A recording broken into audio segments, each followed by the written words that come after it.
Perfect. Okay. Excellent. So welcome to Webinar Wednesday. Today we're delivering a webinar on the Developmental Services Worker Program, joined by Kylie and Ann here today to really deliver a lot of the information that you guys are here to learn.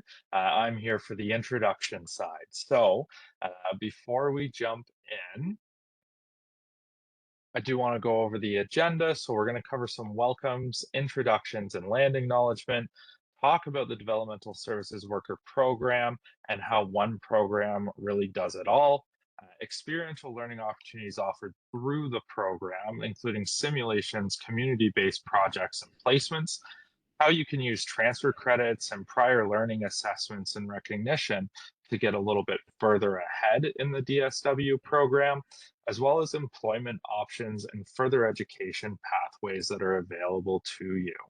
And then finally, you'll have an opportunity to ask questions and get answers from both Anne and Kylie and myself as well.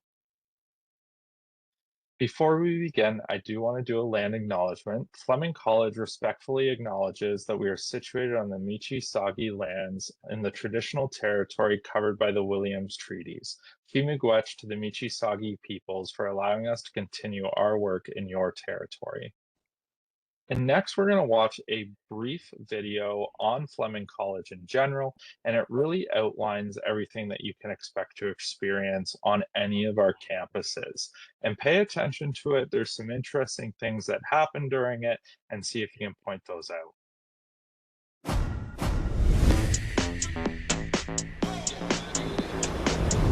Pick up the vibe, always lit, even outside. Smile on my face, don't kill my high. Never stagnate, just passing by. Can't stay still, don't ask me why. Where to next, let time decide. Me and the world see eye to eye. Life's a journey, enjoy the ride. Get vibey with it. See me on the decks, we live in the mix. Get with the bass one time, let it make the room go crazy, cause we don't miss. I just go with the flow. Pick yourself up if the mood gets low. Sometimes chill, take it slow. Any bad vibes, hit the road. Hit the road. Any bad vibes, hit the road. Chill, take it slow. Any bad vibes, hit the road.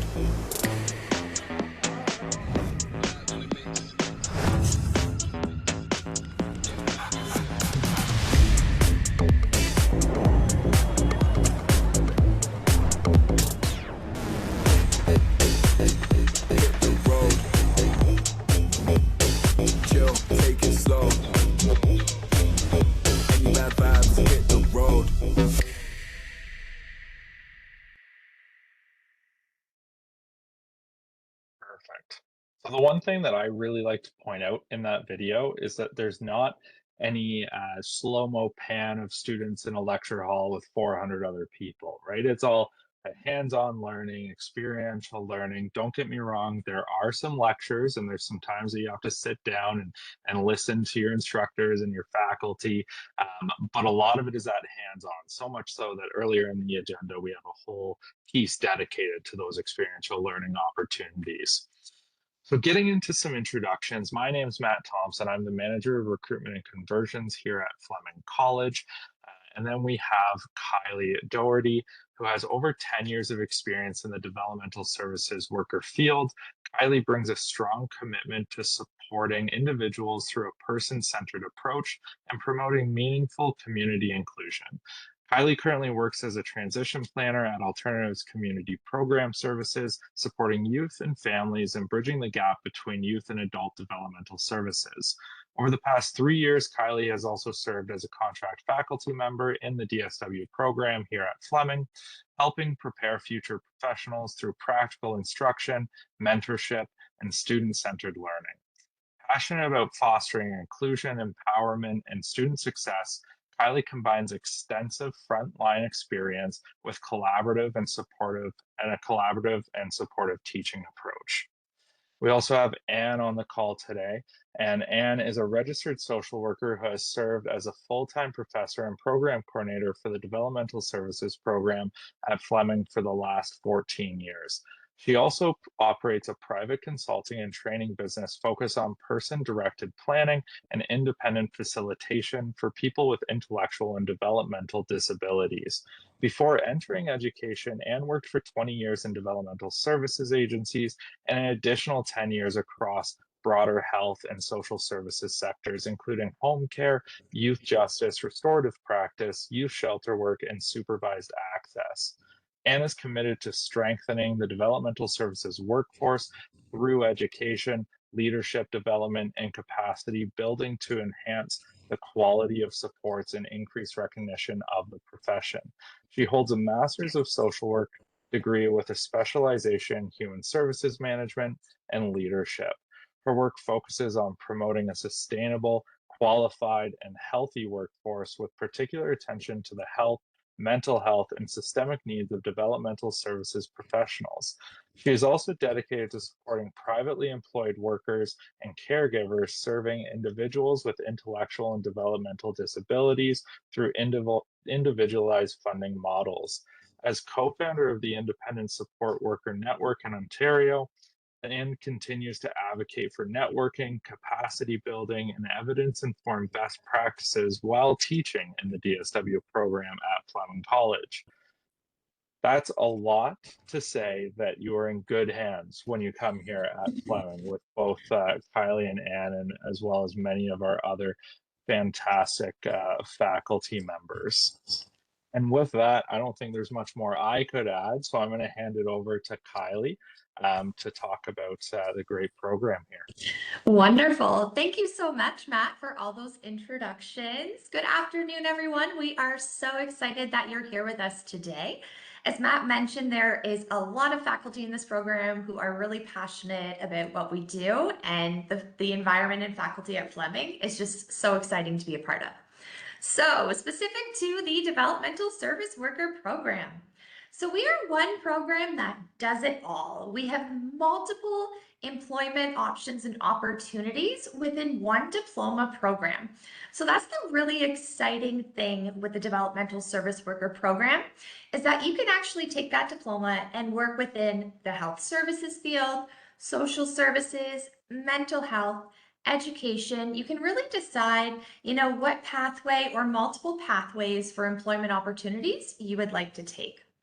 So within our program, it's really where people are supported, rights are respected, and potential is realized. And we really have the opportunity to make a difference in people's lives every day. So we're one program for all ages, and we have the opportunity to make an impact and really, help countless people throughout and across the lifespan.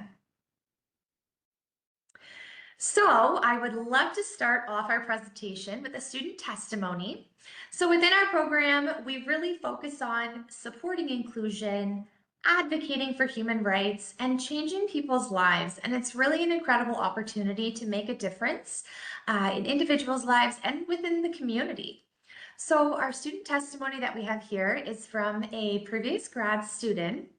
And she states, I've gained so much from this program and can honestly say I'm leaving with more knowledge and a better understanding than when I started. One of the biggest things I'm taking away is a deeper sense of compassion and awareness when supporting individuals. I now better understand that there is a whole person behind every disability with feelings, goals, and desires just like anyone else. Before, I often focused more on the disability itself, but this program has really helped me grow in how I see and support people. So we're really proud of this grad student coming in open-minded, open to opportunity, and really excelling within the program and our person-centered approach to inclusion. So some of our program highlights. We do offer a hybrid 2-year program, so in person and online. Our program is offered within 4 semesters, and it really prepares you for one of the most dynamic and rewarding careers in the human services field. So we really focus on supporting people of all ages who are labeled with an intellectual or developmental disabilities, learning, cognitive, or physical disabilities are just a few encompassing the spectrum of which we're supporting. I should also mention that we do also offer an Indigenous perspective designation within the program, should you choose to include that as part of your diploma. So a couple of the other areas of focus are human rights, advocacy, person-centered and person-directed support, empowerment, belonging, accessibility, and community inclusion. We also focus on community leadership and what that looks like. And we know leadership can come in various forms, and how we impact people's lives through leadership can be really detrimental.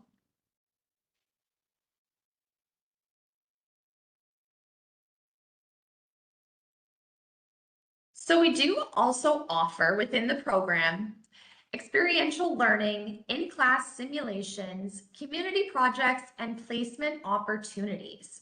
So within our supports and in classroom simulations, we're going to talk about this a little bit later on as well, but we do have a sensory room, health labs, and counseling skills practice, just to name a few of the in-person simulation opportunities that you get to experience within our program. Our community projects are quite significant. So we actually get to work with community agencies that foster inclusion.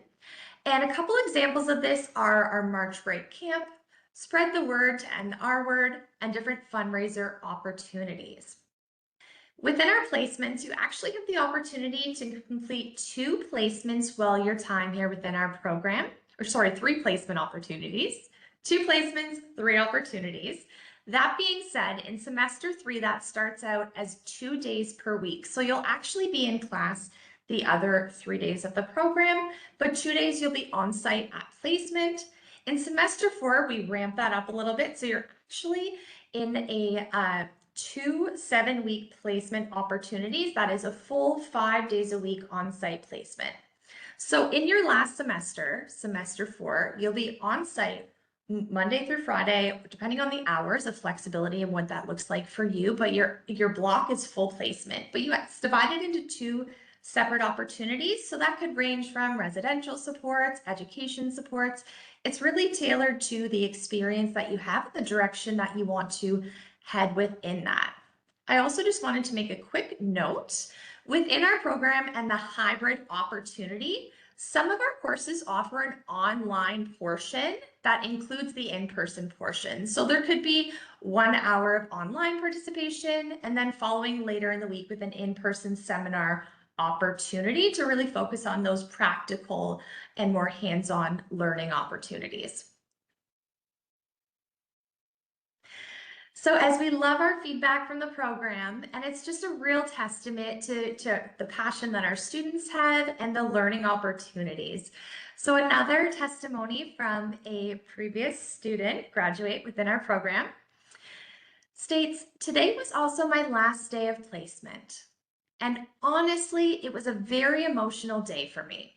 The children's staff and everyone there made me feel so special. Some of the children told me that they really did not want me to leave and asked me to stay with them. A few of them were even in tears, and hearing them say that they would miss me truly touched my heart. Moments like these made me realize how meaningful this placement experience was for me.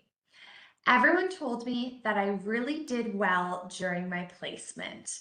So this student had an incredible opportunity to really make an impact on people's lives. And within that testament really states, how much of an impact they made. And it's a really heart-filled feedback. And right below that, we also have some supervisor feedback, which is a really great opportunity to kind of hear how our placement students are doing on site and how our placement supervisors are also able to support students throughout their career in that learning opportunity. So our students love these placements. Our community partners are incredibly supportive in student learning, and these are just a couple testaments really reinstating that. So this student was a massive support in our classroom and the development of our classroom learners. So this is somebody from KPR, which is a school here in Peterborough at Prince of Wales, an elementary placement opportunity. Another one is from the Ability Center. So it states that this student has been amazing during their placement with us. She has developed many great professional rapport with participants and staff. We know she will do amazing things in the field. So this is just some of the feedback that we've received, not only firsthand from students, which really helps us, learn within the program and really figure out how we can make an impact in fostering that advocacy and inclusion.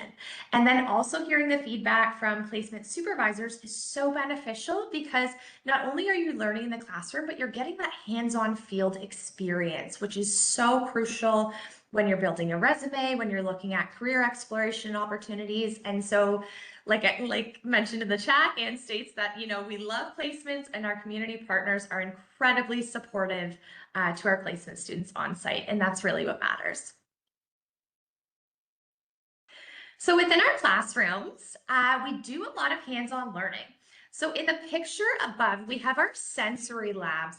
And so these environments are designed to stimulate senses in a controlled way for emotional regulation. And we really talk about, behavior can be a form of communication. So within these labs, you actually get that hands-on opportunity to work with things like bubble tubes, fiber optic lighting, sensory swings. We have tactile panels, weighted blankets, just to name a few. So it really gives you the opportunity to use some of the tools that you might actually be able to support people with in the field. So a lot of students have a lot of fun in our sensory labs, and it's a really great opportunity to explore that hands-on learning experience.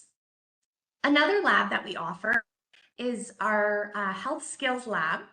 And so within the health skills lab, it's designed to teach personal care, mobility assistance, communication, and safety, and basic clinical support skills. So in our field, we have a diverse range of multitude of opportunity with the direction that you want to take. So sometimes our students will take more of a healthcare approach within that. And so in this photo below here, as part of one of the health skills lab, it's actually teaching students how to use a Hoyer lift, which helps with accessibility. And we're learning to use some of that more medical-based healthcare skills equipment so that you're comfortable going out into the field. So you're actually exposed to some of those in-person labs. So not only are we teaching in the classroom, not only are we out in the field on placement, but you really also get that hands-on learning experience in those interactive classrooms as well. So placement preparation. So before you go out on placement, we talk about going out on placement in semester 3, semester 4. And within that, we really want to make sure that you are well prepared. So you're going to hear the term NARS come up fairly often. That's something that the faculty work really hard to support you with getting ahead of and preparing in advance. But there is certain non-academic requirements that are required of you to complete before heading out on placement. And so why we do this and why we need to make sure that your NARS is completed and your non-academic requirements are fulfilled is that in this field, it's really important to protect not only yourself, but the people that we're supporting. And people labeled with intellectual developmental disabilities are considered vulnerable populations. So there's an increased risk of illness, severity of illness, and increased risk of harm by others. So these requirements help ensure both students and people supported by placement students are safe. So it's not only to protect the people that you're supporting in the general population, but it's also to protect yourselves out on placement. And so some of these NARS requirements are vaccinations, criminal record checks with a vulnerable sector screening. And it's important to note that there is some additional costs associated within the NARS requirements. But again, it's really important to make sure that, we're preparing ahead of time to protect ourselves. Transfer credit options. So this is an amazing opportunity within our program to look at transferring courses that you are interested, in including or transferring over from post-secondary experience. So if you have any transfer credit options or prior learning assessments that can be applied to your course load or your learning plan, we really want to explore that. So if you have any post-secondary experience, that could be a degree or a prior diploma or any courses that you've completed. Credit is granted for some courses, and this actually reduces your course load. So it kind of lightens your semester load, and you're not taking the same course twice. So to get more information about transfer credits, we've included a link here in the slideshow as well, but you can actually look it up on the Fleming website to see what credits are available. And it's a really cool opportunity too to look at exploring PLAR. So that's prior learning assessments and recognition. Within PLAR, if you have any employment experience working in groups homes, education, or long-term care, or another related field specific to DSW supports, you can actually use your paid work experience to gain credit for courses or placements and reduce your course load. So Ann's actually provided a link in the chat about prior learning assessments. You can definitely click on that link and take a peek there. But it's a really cool opportunity where, you know, a lot of our students, in most cases, 9 times out of 10, a lot of students get hired out of their third semester placement or actually come into the field or come into the program working in the field. So you can apply this learning to a PLAR and have the opportunity to continue with paid employment and get that credit, which is a really exciting opportunity for students.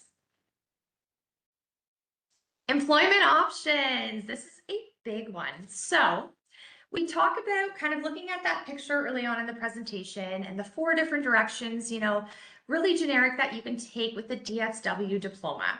So there's diverse employment options. And as previously mentioned, a lot of students are hired out part-time in semesters 2 and 3. So with employment options, it's really important to note that by having a valid driver's license, it is often required for a lot of employment opportunities.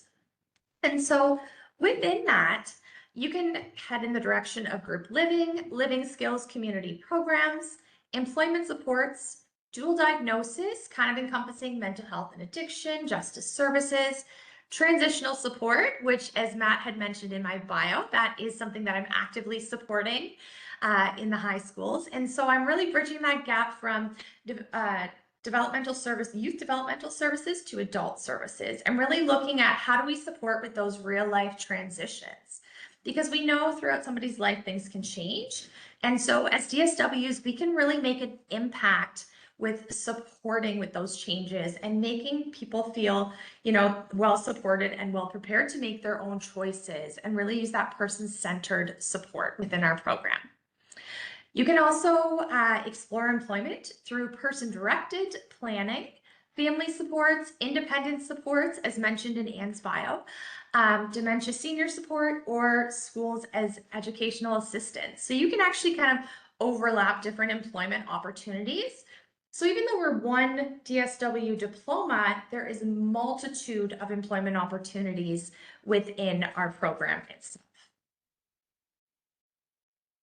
So employment rates specifically, looking at Fleming DSW graduate employment rates are from 2024 to 2025, 100%. So a lot of students are getting hired right out of the program, sometimes out of their placements.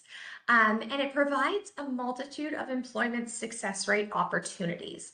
So the average salary range kind of is ranging anywhere between 24 to 27 hours, but can actually increase from there depending on your experience, your diploma, depending on the direction that you want to take within the field, and kind of improving from there. So job vacancy rates are expected to increase up to 15% over the years. So job vacancies, again, that's employment opportunities that are opening up for you as, you know, the need for our supports is increasing. And so that allows ample opportunity for you to take your diploma and really look into other areas.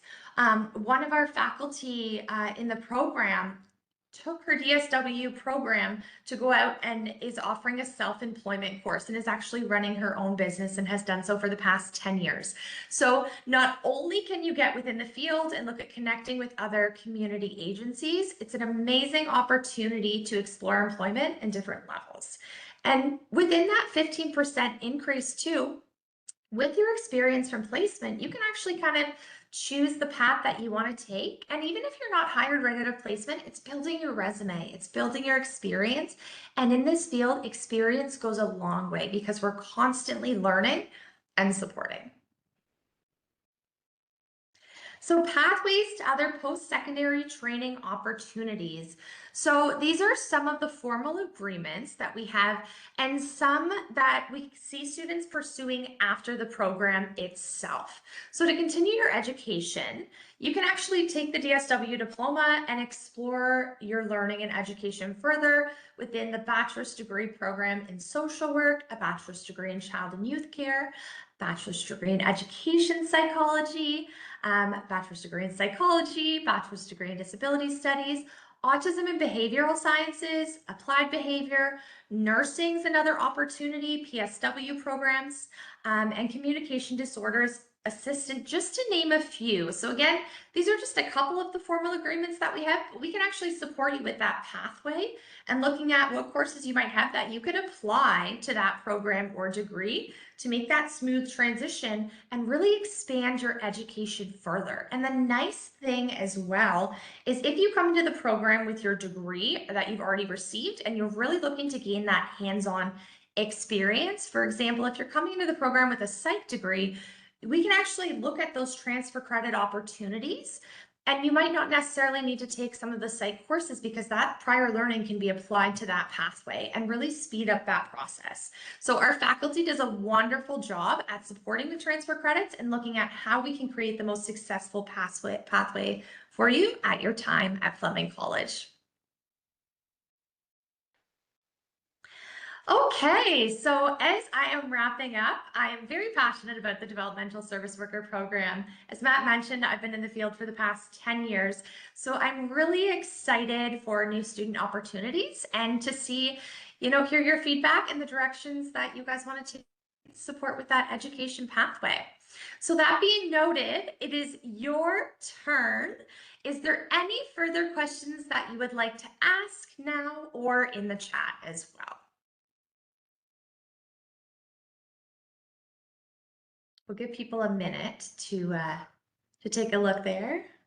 Yeah, perfect. Thank you, Kyle. That was fantastic.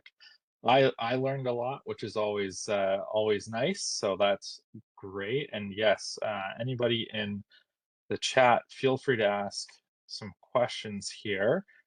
Now, I just from the presentation, I have some questions. So, on a can you do this program on a part-time basis? We've talked a lot about transfer credit, so maybe there's something there that could lead to that, but what does that look like? Yeah, so if students are looking at completing the program on a part-time basis, you would actually set up a meeting with Ann to discuss what that would look like and within your credits. So we want to look at, sometimes students are working and then completing the program part-time. So we're going to look at applying that work experience, if we can, into a PLAR or another opportunity that way. But we're really going to tailor the learning specific to your program. So you can complete your DSW as a part-time student, could potentially impact any financial aid that you might be receiving, but it's really going to be specific to the student learning. So we're going to want to sit down and make a plan so that you feel supported by your faculty to, get to the goal of completing your diploma. And that might just look a little different than other people, and that's okay too. Perfect. And if you were to rate the difficulty of the program, what would you say? How hard is the DSW program? You know what? Within the DSW program, because we foster a sense of, inclusivity, if you're attending your classes, and a lot of people that come into the program are incredibly passionate about that. And so the learning environment itself is so supportive that I would say, the severity of the challenge and how hard the program might be, it's so attainable. And you really get in what you put what you put into the program, you get what you take out of the program. So to say it's a hard program, I think, as long as students are working hard and putting their best foot forward, completing their assignments, and you're really attentive, you've got such great support staff in the program that we want students to succeed. So if you're willing to work hard and succeed in the program, the opportunities are endless. Perfect. And you've mentioned that if somebody's coming in with prior work experience, if somebody's coming in with prior education, and these would typically be more mature students, what does a typical schedule look like for a semester of the DSW program? That's a good question. So, when you're coming into the program, you can actually take a look on our website and see what courses are offered each semester. So, you'll see semester 1, 2, 3, and 4 over the course of a 2-year program. So, when you first come into the program, your course load is going to be all in class courses, whether that's practical hands on learning or you're sitting in lectures. We talked about that hybrid option as well in our course load. And then when you're going into, you've done your first 2 semesters of learning, we're planning for semester 3. So we're planning for that placement opportunity. So your schedule is going to change a little bit with that 2-day-a-week block placement. And that's awesome because it really diversifies your learning opportunity. And then going into semester 4, it's all placement with some hybrid learning options. So that's full placement block, but with some online learning opportunities. So you're completing your courses kind of on your own schedule, which is really great because we're fostering that independent learning piece. So your faculty is here to support you, but we're hoping by that point you've really taken the tools that you've learned and you're now applying those learning goals and skills in the field to really show us what you've learned. And so classes themselves can be scheduled between the hours of 8 a.m. till 8 p.m. It's really kind of just depending on the semester and the faculty. And Monday to Friday. So some semesters you might have all courses scheduled between like an 8 a.m. and a 4 p.m. class. And other semesters you might have some courses in the late afternoon or evening. It's really individual and specific. And if you have any issues with your timetable or course load as faculty, and our program coordinator, Ann, works really hard to alleviate some of those restrictions or challenges. Perfect. Thank you. One thing we hear often from the recruitment side is I'm leaving high school or in high school. I had a IEP or an individual education plan. What does that look like around transferring that to Fleming? And I'll give you the chance. I know the answer, but I'll give you the chance to respond to that one. Fabulous. No, it's a great question because a lot of students do come into the program with an IEP, and it's kind of like, what does that look like? Is it going to be different than high school? So our accessibility education sports department is incredibly supportive in looking at those IE plans. So you'll connect with a support staff within that department or an accessibility support, and they'll help develop a plan for you that makes you feel supported and making sure those IEP needs are specifically met for your learning. That being said, it's a really confidential process. So you'll meet with an accessibility educator and go over that to develop the plan.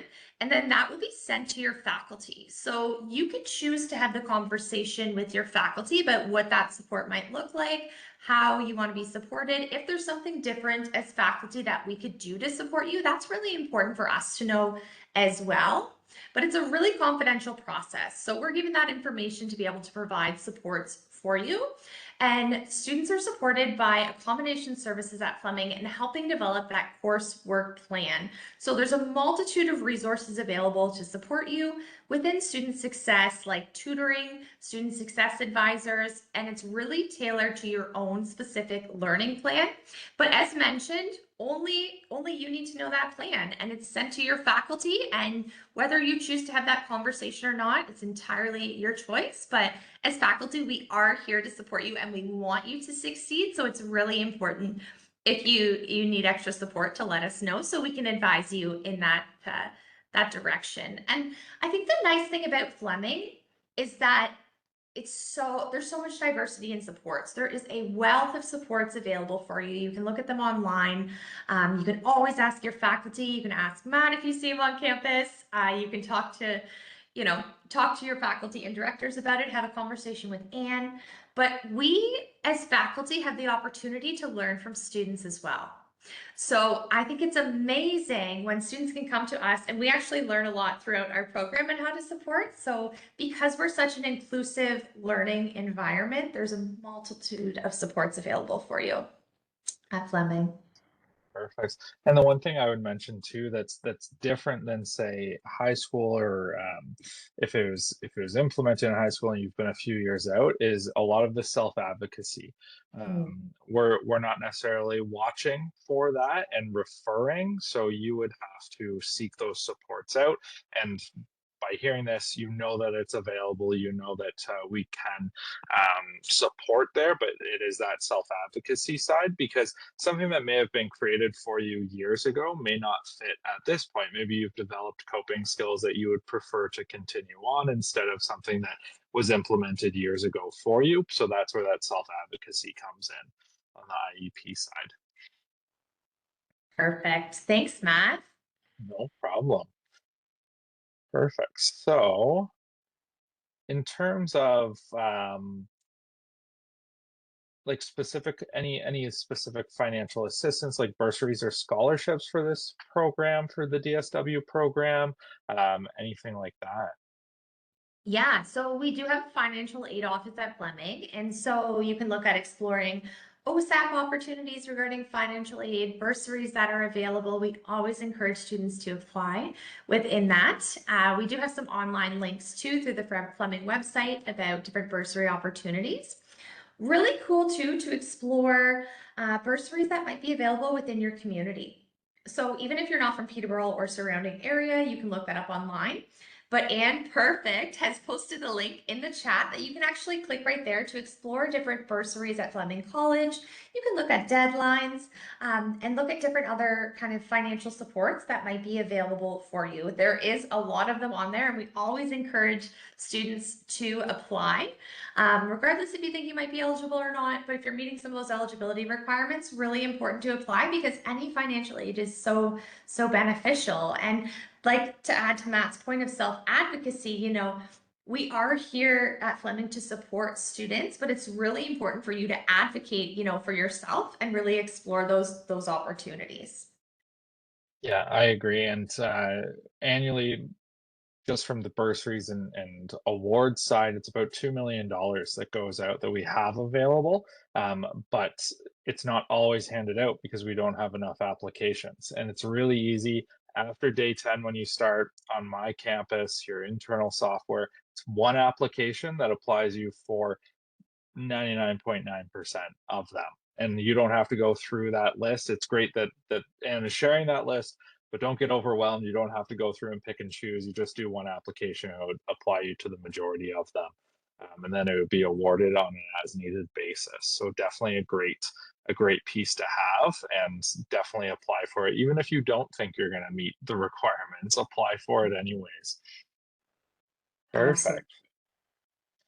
Well, any final thoughts, Kylie? Anything that you think we didn't cover? Anything that you want to leave as the parting words for anybody that has attended?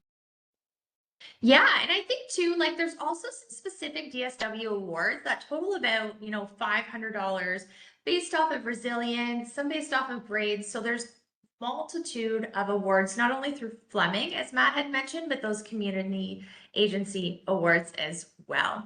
Something quickly to note that we didn't cover as we're talking about financial, costs for the program, which are listed on the website as well. You can actually visit the campus website when you're looking at exploring, the cost of textbooks or, additional resources that you might need.